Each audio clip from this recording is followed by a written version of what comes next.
When I stand in front of an audience of children, my goal is to give them an experience of language like they've never experienced it before. So everybody go in front of you.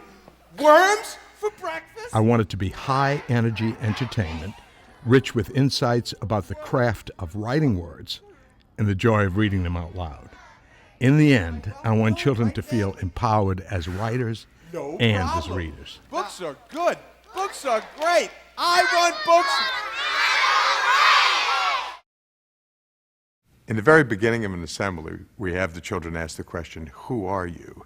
And we use this as an opportunity to frame the basic challenge of every writer, which is the partnership between the writer and the reader, that the writer can write the words, but the reader has to bring the words to life. 2, 3. Who are you? So this is the basic challenge that every writer has. You guys look at that screen and you look at the text and you go, who are you? And as a writer, all I can do is put words on the page. And I have to rely on you guys, the reader, to bring the words to life. So there's a partnership between the writer and the reader. So you guys can look at those words and you can go, who are you? Or you can go, lean forward, go, who are you?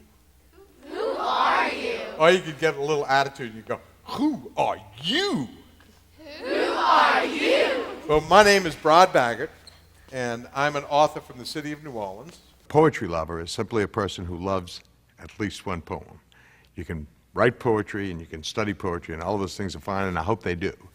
But a poetry lover is a person who loves at least one poem. And if you want to become a poetry lover, you begin by finding at least one poem that you love. If you want to become a poetry lover, all you got to do is find at least how many? One poem that you love. Everybody get very dramatic. Put your hands like this. How? Make a fist. Can I? Find the poems I love.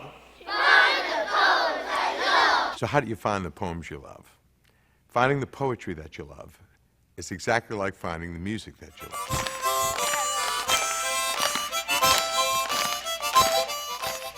If you want to find the music you love, you play the notes out loud with feeling so that you can hear the music.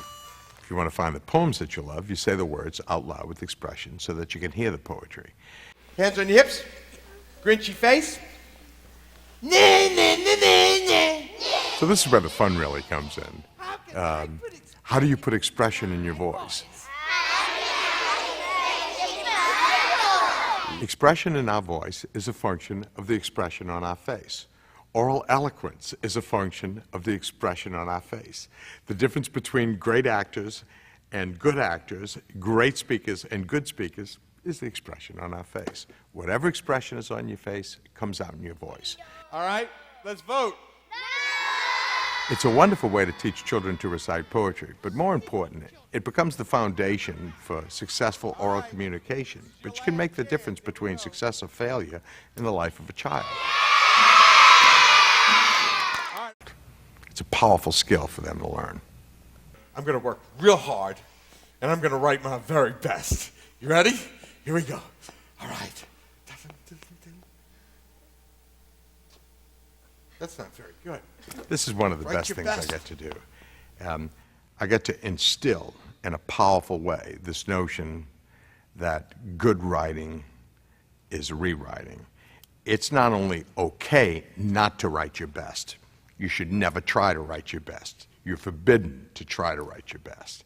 Good writing happens after someone relaxes and writes their worst, celebrates successfully writing their very worst, and then begins to rewrite it over and over again, each time making it a little better, never trying to make it good, never trying to make it their best, but eventually not being able to make it any better, and they've achieved their best. If I tried to write well, I'd be frozen right now, and I couldn't possibly go on. So all I got to do is write my worst. I mean, I don't have to write well? No, write badly.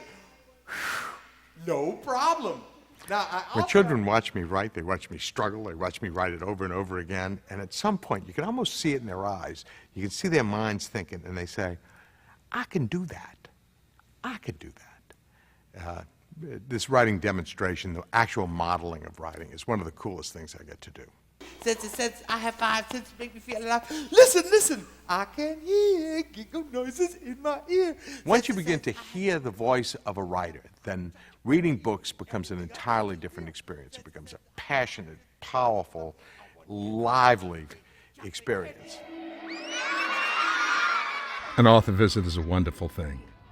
When children meet real authors, they begin to understand that books are written by real people, and their relationship with the written word changes forever.